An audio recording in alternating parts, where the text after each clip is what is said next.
welcome to the re-edit of the TNA Raffle Tournament number 4. This is going to be part 2 where we go into the last of the battles, see who the tournament champion is, and see what the overall score is. So sit back and enjoy the video. Next up is Cryptic Invest, rocking with the Black Bulls. I think that is a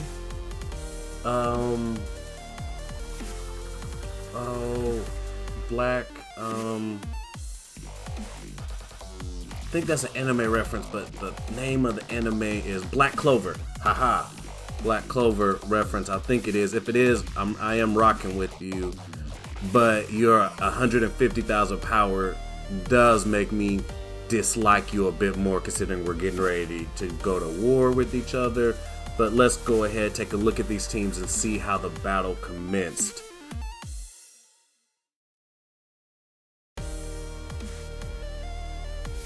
Our battle conditions were 34 mana, everything but dragon is available for play, all melee monsters have the sneak ability, along with some divine protection. So let's take a look and see how this battle played out. Looking at the base teams here, I already got some concerns. This Molten Org here, it has 11 health. Demoralize, and he's gonna get shield, so he's just gonna be a problem to move. And then the Cerberus was a starter card in the Untamed meta, but now he's not, and this is actually a very powerful card for really low mana, and he has a self-heal. So yeah, Cerberus is a pretty good card. I've never really cared too much for the Hobgoblin here, but with the buff from his summoner, he's gonna attack for 4 damage each turn. That's pretty nasty. Ooh, he's got a leveled up exploding dwarf that's got piercing and on top of blast. Yeah. Well, let's give it our best. Let's see how it goes.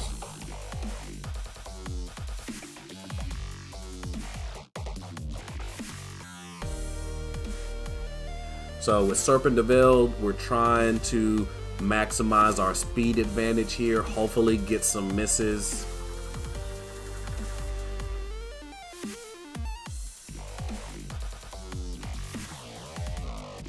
Man, they're just putting so much damage on my sea monster here.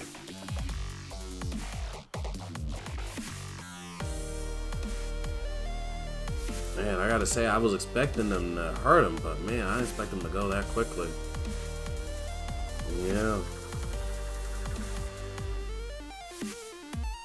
Yeah, they're just tearing through my backline. It's just not really gonna matter. I still just barely dented the Molten Ogre. Yeah, this is a rough one. I'm not even gonna take out the Ogre. Ouch.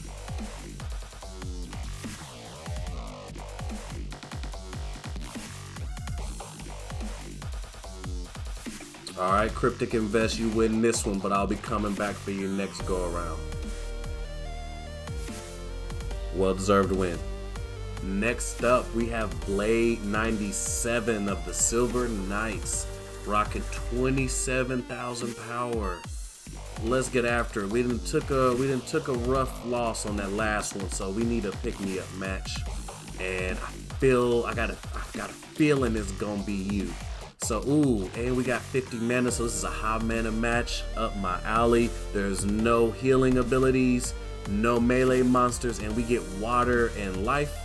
You know, the only thing that'd be better is if I could use a legendary, but that is alright because my life deck is nasty. Led by the Warrior of Peace. This card I cannot stress this enough. This card is so powerful. Due to it is 7 mana, so you gotta have a higher mana cap to use it, considering it doesn't have an attack. But with 5 speed and 9 health, this card is already hard to hit in general, but 9 health makes it tanky, and not to mention it also adds in the demoralize ability, which weakens all melee attack monsters. What better than a tank that's hard to hit, a lot of health, and makes other melee attackers weaker? Win-win. So combining that with my Time Mage is gonna just make them slower, which is again gonna make my Warrior of Peace even harder to hit. Combining him with this backline of ranged, not to mention my Venari Heal Smith, who has a tank heal. If you do not have a Venari Crystal Smith, it is still a reward card, so you can still pull one, but it's not expensive. Go grab one. You need a Venari Crystal Smith, especially if you're playing in the lower ranks. Just having even a level 1 makes a huge difference in your life deck. But we are gonna come out hitting with what, 6, 8, 10 damage in range, and we're gonna come out with 10 range damage each turn from our range team here. We still have the Jin in the back, who's gonna add my Warrior of Peace another notch of health, so he's gonna end up with 10 health. And we have 2 magic coming, and 1 from the Time Mage with the slow. So this is a nasty team. This is my team of gunners I was talking about. So let's see how this plays out.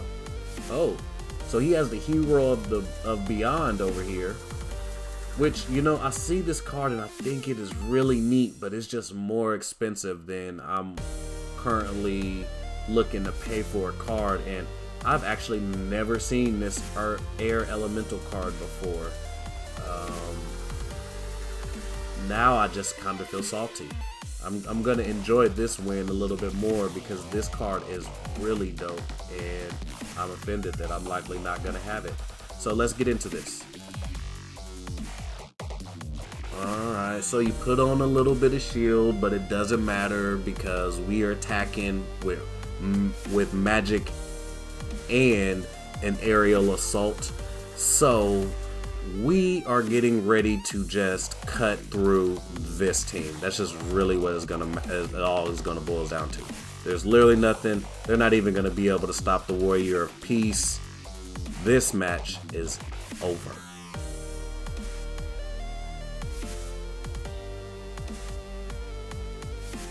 Barbecue chicken. Thank you, sir. I'll take another one. Another win in the column.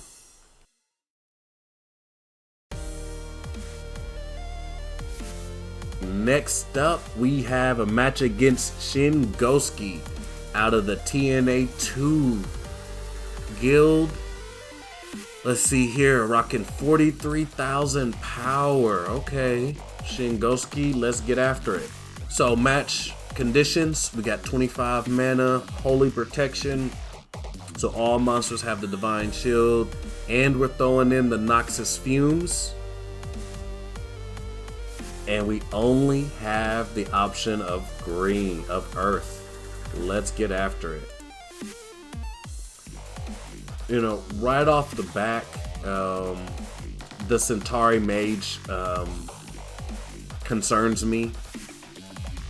The Centauri Mage definitely concerns me. She's a pretty strong card. Let's just see how this one plays out. But this, you know what, I remember what likely sunk this team is I didn't have an earth cleanser.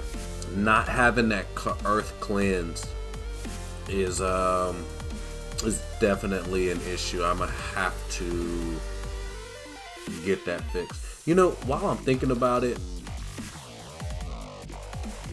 who actually does have cleanse in the earth deck? Let's look over to splintercards.com and let's take a look. I think I was actually looking at this not too long ago. I'm already on cleanse. So for the earth, oh, it would be the Sacred Llama. This card is so overpowered. So it looks like the Oh, so it looks like the sacred, no, yeah. Wow, so the sacred llama is currently the only earth cleanse. Wow, is there a neutral? Oh wow, okay. So the sacred llama is the only earth cleanse. Wow. Well, that settles that. Let's get into the match.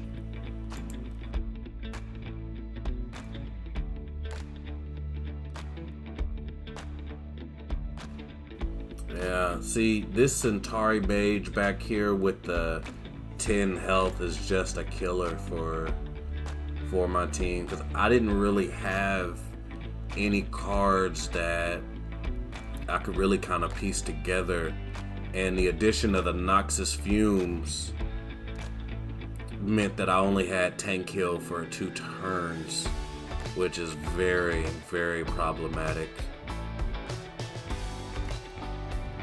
And so at this stage, they're just going to be able to simply outlast us. That's unfortunate.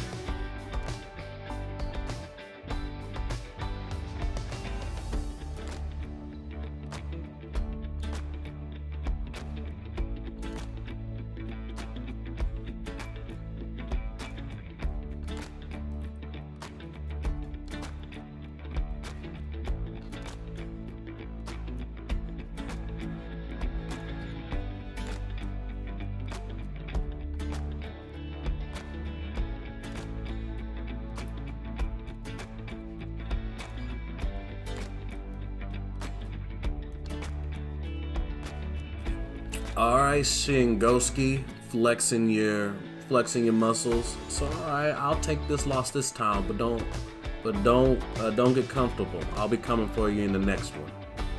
We'll deserve win.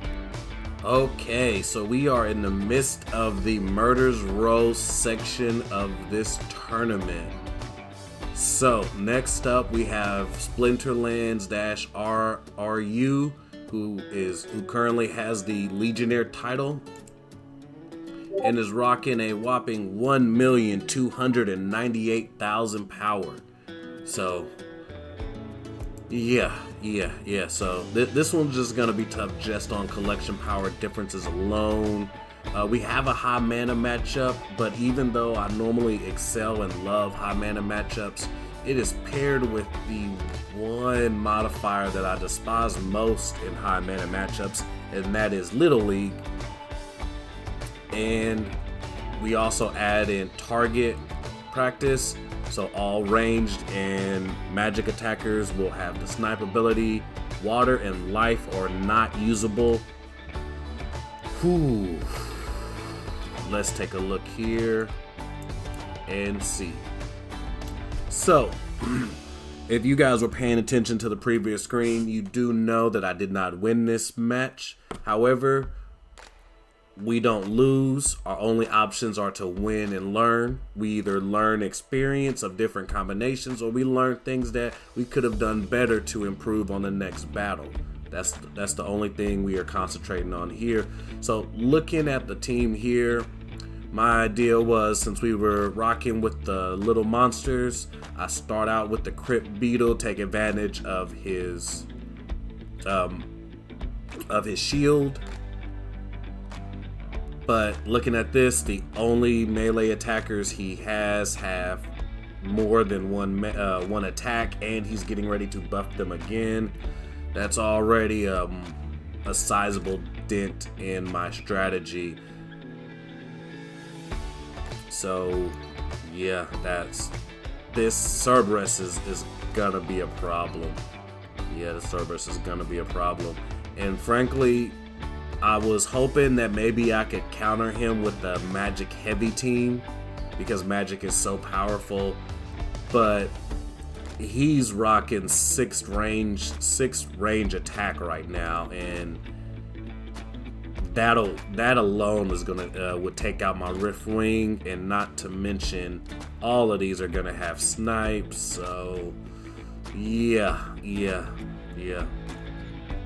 This one's gonna be a little bit rough, but the cards are shiny. Let's get into it.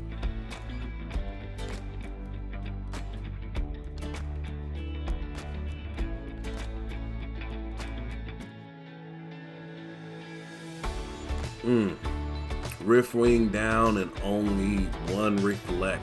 That hurt. They're just gonna chew through my tanks, and that's so unfortunate for me.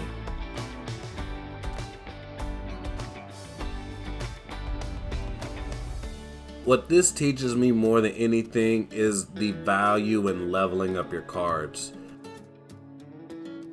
Just leveling up these cards so that they do more damage is really the difference in this fight. Hats off to you, Splinterlands RRU. You took this one, but don't get too cocky. I will be coming for you in the next one. Well-deserved win. Oh man, this looks like I was indeed in a murder's row here.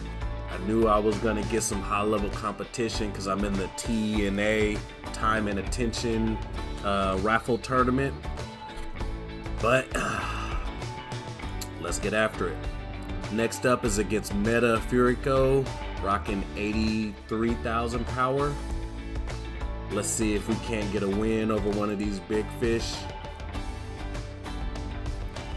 Okay, not looking good. Low mana, high collection power difference usually spells doom and gloom for me. You know, I need to get better at my low mana matchups. So if anybody's watching, if you got some tips or some good team comps that you run on your low mana matchups, shoot me a comment and let me know. You know, I'm always looking to get better, especially when I'm in these tournaments here. And it looks like we can't use earth or fire. So let's take a look and see what these teams look like. Alright, so we both went dragon and we had opposite ideas. Primarily, I imagine due to stature. He decided to go dragon aggressive. I went dragon defense. We both started out with the Jin. We both put the chicken in the snipe spot for the chicken, the reach spot. But see, he's got a level 3 chicken here, and at level 3, chicken has an attack. Okay, now I'm gonna have to invest in upgrading my chicken. I'm gonna have to invest in upgrading the chicken. Let's see here. I thought I did well adding in the magical snipe here. We got some sneak. And we got the carry on shade here at the end. So you know what? It's this dang Vernari Wavesmith that's gonna probably do me in. That extra armor that it's gonna add along with the extra attack. Oh, I didn't even notice that. This is a level 2, so yeah, the extra attack plus the attack buff. Yeah, so he's gonna end up hitting me with 4 each turn to my 2, and is gonna have an additional armor. Yeah, this isn't looking good. Let's roll it.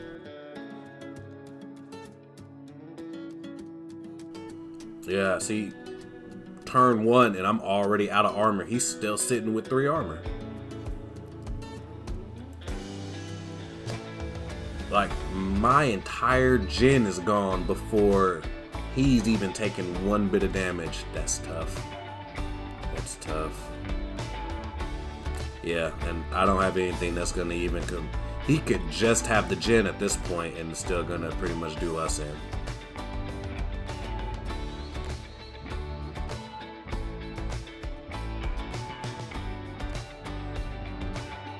Alright, Meta Furico. I see you coming into the fight slinging heat. I respect it, but don't get cocky. I'll be after you. I'll be on your heels before you know it. Well-deserved win. Alright, we are coming up toward the end of the video. So if you stuck with me this long, I truly appreciate it. Thank you. And if you enjoy the content, please like, and if you want to hear more, go ahead and subscribe so that you can get updated as I release more content. Next up, we are going against Skipples, the Legionnaire. Skipples is a big fish. I've been primarily playing tournaments lately, and Skipples comes up a lot. I've seen him win a couple tournaments and end up in the top 5. If I'm not correct, actually, I'm actually rather certain, I have yet to actually ever beat Skipples. I don't know that I've actually even gotten close. So we're gonna give it a shot today. Skipples, I've actually spent some time studying your matches to learn a little bit about my positioning. So I'm coming for you this one, and let's see how it goes. One thing I noticed, he didn't make the same mistake I did. I ended up going with the lower mana summoner due to the mana cap, and my summoner isn't upgraded to level 2, so my lithic morphoid does not have the thorns, so that makes him a little bit less than useless in this combination here. And then, oh man, the double snipe in the back. The double sneak. He's got a magical sneak. Okay, Skipples. Okay. Let's get after it.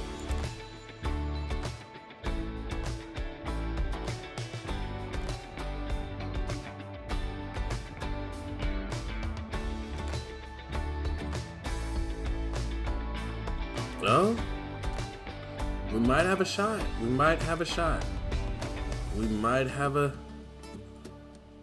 Nope. But hey, I went from being dogged walked by Skipples to he had 1 mana left, so I possibly could have beat him if that summoner was leveled up, or maybe I picked a different summoner.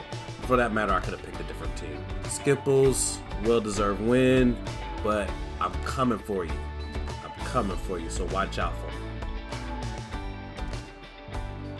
Okay, we have finally made it to the last match of the tournament.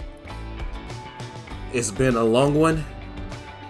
Ran into some tough competitions. We had some good plays. We had some not as great plays, and we definitely had some learning opportunities. But let's end this on a positive note. Our final match is a rematch against Swayze of the Threshold Guardians. If you remember, Swayze was rocking 12,000 power. He's about the same power as myself, but he's packing a Mylor.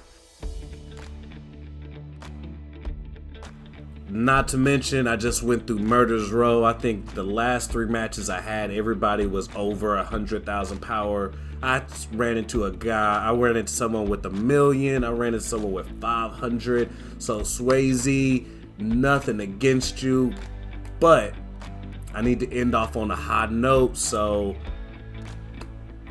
you about to get this work. Let's see how it plays out. So looking at the team composition here, there's another low mana matchup. So I'm not really sure how he was gonna play. I went ahead and went with the Venari Heatsmith. Low mana, but he has a good amount of shield and health in these matchups and decent speed. We went ahead and threw in the Lava Spider for the snipe ability. And then we got the Salvo Chemist here, because what is my primary strategy for dealing with Noxus Fumes matches? Cleanse. So now that my Venari Heatsmith is cleansed, he's not going to take poison, and since he doesn't attack, thorns don't matter. So now it's going to be on the Jin to get through both the poison and my health, and it's not gonna happen. So I'll take a win, skate off into the sunset with the W. Thank you, Swayze, for participating. Winner, winner, chicken dinner. And that is the end of the tournament. So now that it's all been finished, we went through each battle, looked at the different teams, and my final record here is 6-8. Definitely not one of the better turnouts I've had, but I ended up, in the upper, I still feel like I'm in the upper periods here, and there was a lot of monsters out here. And I felt like we competed pretty well. There are some things we could have did better, but I felt like we competed well. First place went to Weiwei, or was it Yue? Whichever that is, ended up being the champion. So yeah, fun tournament, hosted by Infidel 1258. Have fun. See you guys in the next one. Until the next one, AgAPrime out.